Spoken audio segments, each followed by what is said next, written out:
All right, Grant, thank you so much for coming on the Infinite Banking Radio podcast.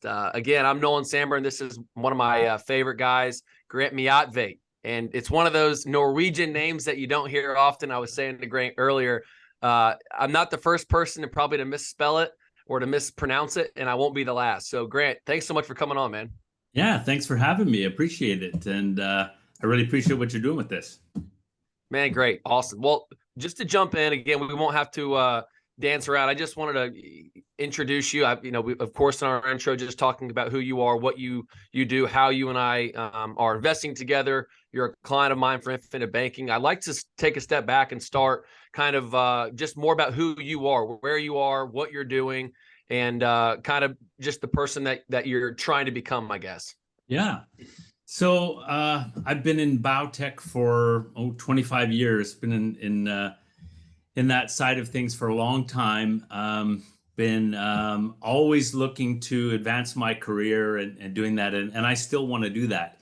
But over the COVID year, I started doing some reading and such on, just different investments, and I think I was always questioning whether I was doing the right things with my 401k and so on and so forth, like everybody else, right? But we hire financial advisors and such to do a lot of those things for us. But I started to do my own research and realized, maybe there's some other ways of doing it. So for me, I only have so much time in a day with my full-time job, and I love my career.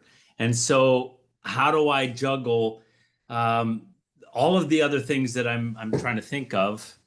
Visions of retiring at a certain age with, other ways of doing things. And so one of the things that kind of got me thinking as a full-time employee is, what can I do with the limited amount of time? How do I get ahead, and what are my goals?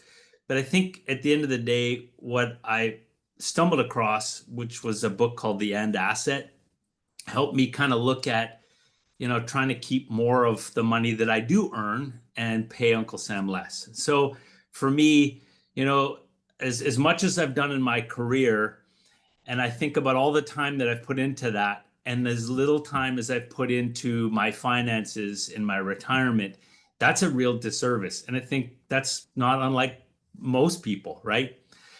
So I took it upon myself to just do more research into other alternative ways of investing my money with the limited time that I have. Not changing that, because I'm not willing to give up any more of my hobby time, but maybe I can use it more wisely.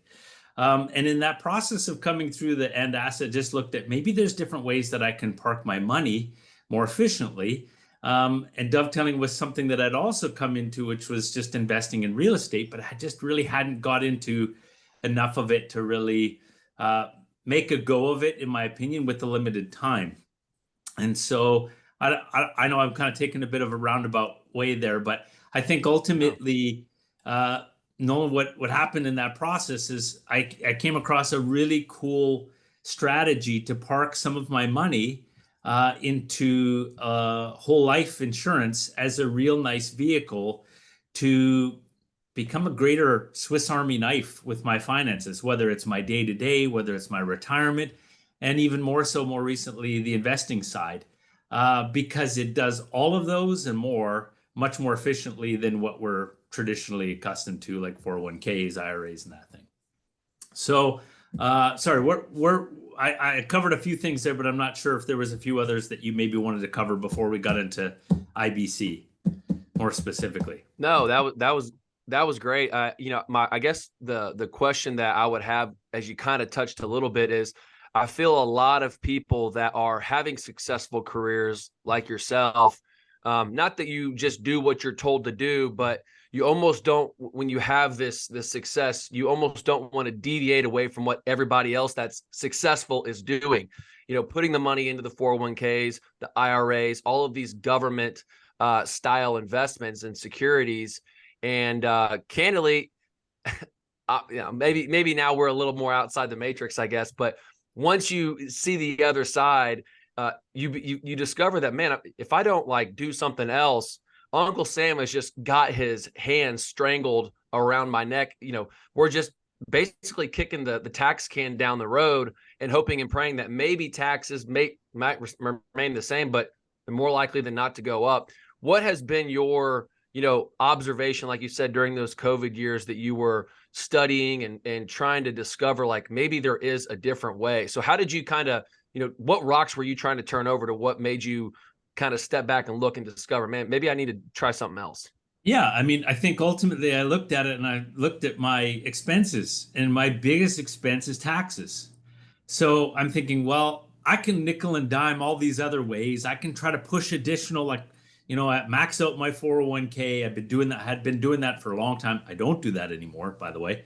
I'm maxing out my whole life policy. But I think ultimately that was that's sort of my rock, my foundation. How do I change that? Because by putting in more time, I get more compensation as a result of that, but I'm also earning the IRS more money, right? It's called Right. the Internal Revenue Service for a reason, driving revenue off of me. So the more I advance in my career, yes, I'm compensated for that, but so is the government. They're getting disproportionately more. The more I make, the more they make. And I'm thinking, how do I change that? How do I keep more of what I'm already making and just start there? So that's what kind of got me looking at things a little different. And real estate just seemed like a real nice way to invest some money because the passive side is taxed less. So I'm like, well, if I could invest there, get taxed less, plus there's opportunities for more deductions that I can write off against that taxable money, that I can reduce my tax burden even more. I think ultimately it just got this sort of the wheel burning. Like, when you're in a box, you only see the rules within that box.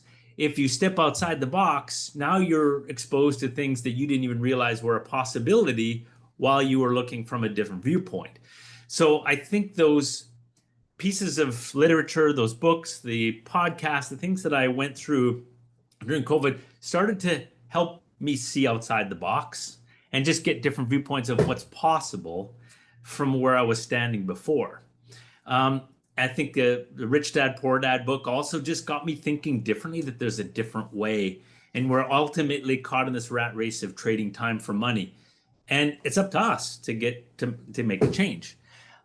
Fast forward a little bit to the beginning of this year. I went on a cruise and I got this book, The End Asset. It looked at things differently. And ultimately, I don't necessarily agree with everything Caleb was talking about, but it did get me going on the idea of whole life policy as a totally different vehicle than I had been thinking about before, and the flexibility behind it and what I could do. And all of a sudden, I'm looking at it from a different angle. And then I did a lot more research in the meantime to really kind of figure out how I go about executing on this, right? And that's ultimately where I stumbled on you. I came across a number of your podcasts talking about how we can structure these appropriately, and came across Nelson Nash. And then that got me down a different rabbit hole. Then I started to follow up on some of the reading materials you had mentioned and really going into a greater in-depth learning process of Nelson Nash himself, who founded this whole concept. And then even talking through some of the things that Carlos Lara and Robert Murphy had kind of talked through. There's a lot there. But I think ultimately, once you and I partnered on that whole life, it literally just scratched the surface and opened up a whole new world for me, which was, looking at our first deal of doing a private loan, and then now into more commercial real estate investments. And I'm just excited now where we go from here, because now I feel like I've just caught in a glimpse of this whole new reality that's literally, it's so vast, it's infinite. 100%. And to piggyback off that, I think what we all kind of say, once you're on the infinite banking side, or you're into this outside of that, you said outside of the box, I would say that this strategy, whether it's the real estate, whether it's the life insurance, it's not taught, it's caught. You have to you kind of have to, anybody can talk about it and this and that, but once you actually go in and study something with an open mind versus, because in my opinion, even for myself, when I first heard about this strategy, I just, I don't need life insurance. That's not important to me. I'm, at the time I was 27 years old. And then that heavy door closes, especially when you've got the loud noises like the Dave Ramseys, the Susie Ortzmans, all the loud talking heads that say, don't do this.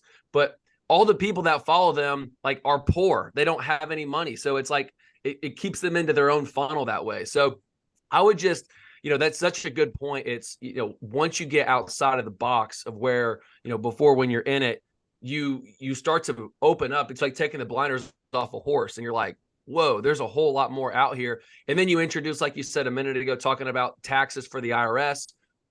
Let's go in a little bit about, we can talk more about infinite banking, but I wanted to discuss the tax purposes on a particular deal that we're working on right now and how important, we can talk about the CRE Collective, but that's not really important. I want to discuss when you're talking about taxes, how important understanding the tax laws are and how to use them, not thinking that the IRS is all big and bad, but they're trying to use the tax laws as a basis of incentive. Can you kind of go on, your experience with at least the infinite banking idea, the tax-free nature of that, and then using commercial real estate as a way to, lower your taxable income? Yeah, well, I think ultimately, as a result of this last investment that you and I did in our group, this will be the first time that I will not only come close, but I will likely pay very close to $0 in tax. Awesome. And of all the years I've worked, this was not even a reality to me. It was never even something that was possible. So how I came about that was, just learning the tax laws. Like, if you don't do your due diligence, and trust me, there's billions of that's an exaggeration, maybe, but there's in like so many pages to the tax code, it's hard to know where to start. But I think ultimately, it doesn't take long. You do some research. How do you reduce your tax burden? You can come across several buckets of opportunities and take some of those learnings and figure it out. Real estate is one of those real effective ways that you can reduce your tax burden, because passive income is taxed less than earned income. And plus, you couldn't, working with a good CPA too, and doing some of your homework on what's deductible from a real estate side of things, you can further reduce that around things that you're going to use an expense on anyway. So I think that's kind of where I anchor everything into, is reducing my tax burden, because if you keep more of what you earn, you don't have to try to push so hard to climb up the ladder and continue to trade time for money. At a certain point, you have no time left and you've given it all away, and you've got very little to show for it. And you're not to mention your health, right? We only have so many years. So try to enjoy the balance. But I think then the cool thing about the infinite banking thing, and it does amazing for what we're trying to do with real estate, because it can help you finance your deals out of a storage location that doesn't take your money out. You're using someone else's money. I'm not going to get into that, but I think ultimately it's a means to an end, and the cost of that money from out of your pocket is very reasonable. In fact, it's quite low. But I think ultimately, even for the general person, the day-to-day individual that's not necessarily involved with real estate, whole life policies are still a massive advantage to buy things like cars, even at some point, even finance your house. These are things that ultimately allow you to take control back from what the banks are doing. And I think the banks are one of the biggest culprits of why we have inflation, because they're creating money out of thin air.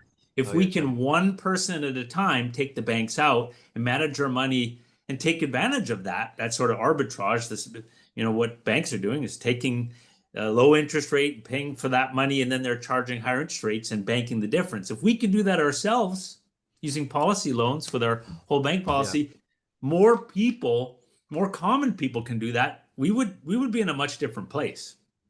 And so, what do you think? I'm sorry. Go ahead. My bad. I was just saying, I just think it's a means to an end for everyone, not just the commercial real estate investor, although it does that so well, but just the everyday person. Back in the early 1900s, this used to be something that people used to do to store their money and invest in whole life policies, and we've gotten away from that. Yeah. Well, when you get Uncle Sam involved and they start using the ERISA Act and start incentivizing, 401ks and the IRAs and Again, kind of the tentacles of Uncle Sam kind of strangling everybody. What do you think for a person that, when they're just starting out, they're studying this concept, or when they hear life insurance, at least because I think you and I are similar. What was your initial kind of objection? Was it just because I feel like, well, I could be wrong, but his whole life, was that like when you were doing your thing out of the gate, you're doing the 401k thing, did anyone ever talk to you about whole life insurance? Or, I No. mean, what was kind of your initial like hesitation or objection to it when you were first kind of getting into it? I mean, it wasn't even on the radar as Wow. as a Wow. storage vehicle. I mean, I was looking at a different way to put, like, honestly, kind of my entry point was looking at it for retirement. I kind of backed into it as an investment sort of, um, you know, enabler, right? Yeah. But I think that the initial piece was to a storage place to have greater returns on my money that I can put more in, as opposed to the maximum amount that you contribute to an IRA or even 401ks. Um, and it had so much more flexibility to it that you could use it along the way versus having to go through all those crazy hoops and such with 401ks if you ever needed it, whether you want to take it alone or you needed, to pay for something. It just, my concept was, it was not an efficient vehicle. It was, kind of a waste of money almost. Like, I just thought of it as more like term. Yeah, I have a policy through work, but I didn't think anything beyond that. Like, why would I invest and park my money there over and above a very cheap, like, pay as little as possible, get the most from a death benefit? That's what I was thinking. Why would I want to flip that and pay as much as I can for the least amount of death benefit and maximize the cash value? Well, because ultimately that's how you can totally take back your control from the bank. 100%. And a lot of people don't really think about it. There's only two ways to use money. It's you're either borrowing someone else's money and paying them interest, or you are saving up money. And then when you spend that cash, most people don't see this because opportunity cost does not show up on a balance sheet. So it's like almost this hidden cost that nobody ever talks about or sees, but it's real. It's when you spend cash, sure, you now have an asset, maybe a piece of real estate, or you have a car or whatever it is, but that cash that you spent is no longer having the ability to earn for you. So this infinite banking idea, when you take a policy loan, what you're able to do actually is they're leveraging your cash value, but what they do essentially is put a lien on your death benefit, and your cash just keeps ticking away and growing as if it never left. So it's kind of crazy to think, but you're able to kind of kill two birds with one stone. You're able to own the asset all the while your money continues to tick and grow away. Can you give kind of an example, Grant, of what you've done? Because again, you do a policy, some people let it sit there, but you put it to work. Like, can you give us some details on, without getting into the numbers, but just how have you experienced, setting up your policy, and then most importantly, deploying policy loans into opportunities? Yeah. So I think I asked to set up a Nelson Nash policy, which is one in along the lines of how he would set it up. It's a balance to ensure that you're getting a real nice focus on the cash value versus the opposite. And I think ultimately I came across the sale of a home, and I came with some money, so I wanted to put it in a place that could work for me. So I think that's how I had it set up, exactly how Nelson Nash wanted to have the masses do it and set it up so it could be a very efficient vehicle. And then I think from then, my goal was to get that money mobilized. So I put money for our deal that we had together on that real estate deal in the last couple months out of a policy loan. So essentially, I called you up and said, Nolan, I'd like X amount of money for this investment, and I want to pull it out of my policy. And you're like, okay, when do you need it by? It was a couple days. Boom, it was in there. I didn't have to go through anything else. I didn't have to go through credit check. And I also felt good knowing that ultimately my money was still in there. My money didn't come out of there. That was the policy's money that they were giving me like you said, as collateral to the death benefit. But the value I could pull out was, according to my cash value, that was really my top. So as long as I stayed within that ledger, I was okay. So for me, a 4% simple interest on a cash loan like that, policy loan, is small penance to knowing what I could make on that and turn around and make. And so, let's say we cash out and get that money all back. I put it back into my account plus the interest. And this is something that you said, and Nelson talks about this too, is if you treat this policy like you treat a bank, don't take any hometown discounts, take whatever that loan would be, write it to yourself for that amount, pay that exact amount that you would have paid to that loan. So the over interest, let's say it was for that amount, let's say it was 7.5%, pay it back as 7.5% for that amount of time versus the 4% simple interest rate. So I would typically, the best I could get was a 7.5%, and that was amortized over 6 years. So I'll pay it back according to that cycle. When I'll pay it all back, I will over index into paid up dividends, right? As a result of paying that additional amount. And that's how you can continue to inflate more into your whole life policy. And then ultimately, the cost of that money that to me actually in my pocket was peanuts, really, at the end of the day, compared to how much money that I put in that deal. And I think when you start running the math doesn't lie. And I think that's where it gets really powerful, is when you can see the math side by side in several different scenarios. And you ran that for us when we met up a couple months ago. Here's what happens if you take your own cash and put that into your deal. Here's what happens if you put no cash in the deal. Here's what happens if you put cash from your policy. And you can see the returns. They don't lie.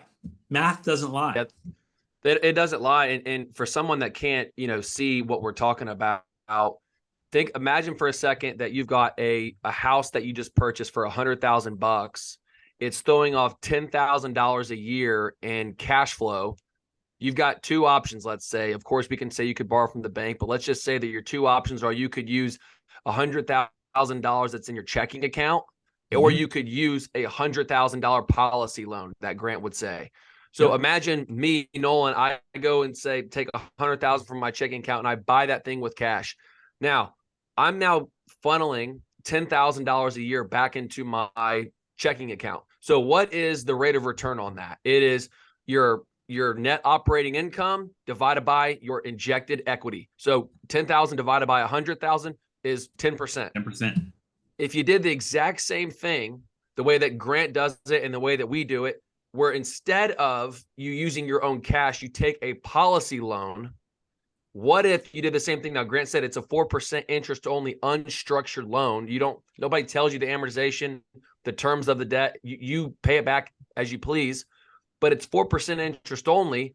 It's the returns are the same. The cash on cash return metric is the same. You return $10,000 a year in net operating income. You divide that by your cost of capital or your injected equity, which is $4,000, not 100. So now instead of you only earning 10% on your money, you're now making 250%. And you did the same exact deal. So for someone trying to think about what Grant and I are doing, this is the hill that we're willing to die on, is the cash on cash return metric. And so if you think about it from the less money that you have that you are injecting into a deal, the higher and the more deals that you can actually do.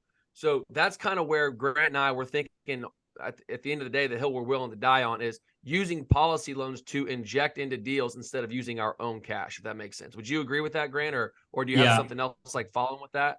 No, 100%. I mean, ultimately, it costs you $4,000 a year, 4% simple interest to mobilize that money versus 100,000 of your own money to get the same return. And not to mention what the policy does. I mean, it's gonna do what it's gonna do. It's gonna be earning a compounding interest tax-free, where again, you just took money out of your checking account. It's no longer earning anymore. So when someone takes a step back, like you said a minute ago, Grant, we'll get out of here. But when someone takes a step back and gets outside of the box, where you start looking around, take the blinders off, and you realize like there's another way to do this instead of just what everybody at your office tells you to do. If you take a step back, and go against the grain a little bit and think differently. And I joke about this all the time. I say all those people that are flying in private jets when they're, coming in or landing wherever, whatever city you're in, I'm willing to bet they're probably not, their 401k isn't all that large. I'm willing to bet that, So Grant, do you have anything at the end of this as we clean up, Yeah, I mean, I think at the end of the day, Nolan, I appreciate your vision of thinking differently and grabbing a bunch of people around you to try to say, hey, let's do this different. Let's do it better. You've been patient to help us because this is not an easy concept. As much as it seems pretty straightforward, we've been in this even, a year for me, just about. It takes a while to understand the concept. But I think ultimately, don't think of it as a get rich quick scheme. It is not. It literally is just a very efficient vehicle. It's parking your money, take time to save it. The earlier you start, the better you can get it working for you. But outside of that, the possibilities are endless. This vehicle to put your money in can do so many things. You're only limited by your creativity. And Man, 100%. I appreciate your willingness to help guide people around you to think differently, because ultimately it takes someone to be patient and to be diligent to kind of push a different narrative here. Man, that's awesome. I appreciate you saying that. But of course, the tide raises all ships, and the more the opportunities that we can have and everybody that can bring on with it, it makes it more fun that way. So, well, again, Grant, thank you so much for your time, man. We appreciate you. And of course, I'll put some, just a little bit about you in our bio, a couple of the books that you mentioned, and and of course, if you have any questions for Grant or anything like that, you can reach out and we shoot an email and I connect you to Grant and find a way how you can, learn more about him and what he's trying to do. So Grant, thanks so much, man. We appreciate everything you came on today, man. Talk soon. Likewise. All right, buddy. All right. Take care.